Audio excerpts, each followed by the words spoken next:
ব্রহ্মা কিভাবে দেব, পিতৃ, দানব, মনুষ্য, বৃক্ষলতা ও পশু পাখিকে সৃষ্টি করেছিলেন। পরাশর মুনি বললেন, ব্রহ্মা যখন সৃষ্টি বিষয়ে চিন্তা করছিলেন তখন তার অজ্ঞাতসারে অবিদ্যার সৃষ্টি হয়।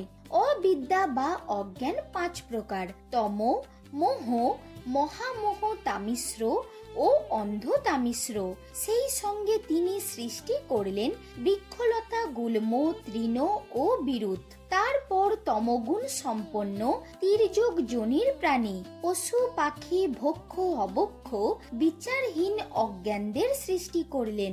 এরপরে দেবগণের সৃষ্টি হয়, তারা হলেন শতগুণী ও সুখী। তারপর তমগুণ ও রজগুণ বিশিষ্ট মানুষের উদ্ভব হলো। মানুষ প্রাতকালে আর সন্ধ্যায় বলশালী হয়। ব্রহ্মা সাত্ত্বিক ভাব ত্যাগ করলে সন্ধ্যার সৃষ্টি হয়। পরে ব্রহ্মা রজগুণ প্রধান তনু ধারণ করলে ক্ষুধা ও কোপের সৃষ্টি হয়।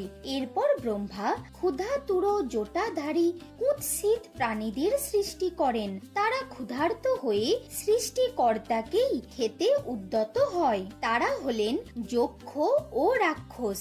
তাদের দেখে সৃষ্টিকর্তার মাথার চুল খসে পড়ে। তা থেকে সর্পদের সৃষ্টি হলো।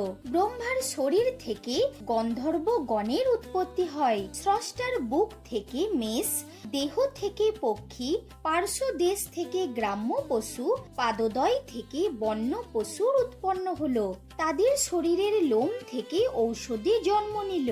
ব্রহ্মার প্রধান মুখ দিয়ে গায়ত্রী, ঋগ্বেদ সৃষ্টি হলো। দক্ষিণ মুখ থেকে যজুর্বেদ, পশ্চিম মুখ থেকে সামবেদ, উত্তর মুখ থেকে অথর্ববেদের সৃষ্টি হলো।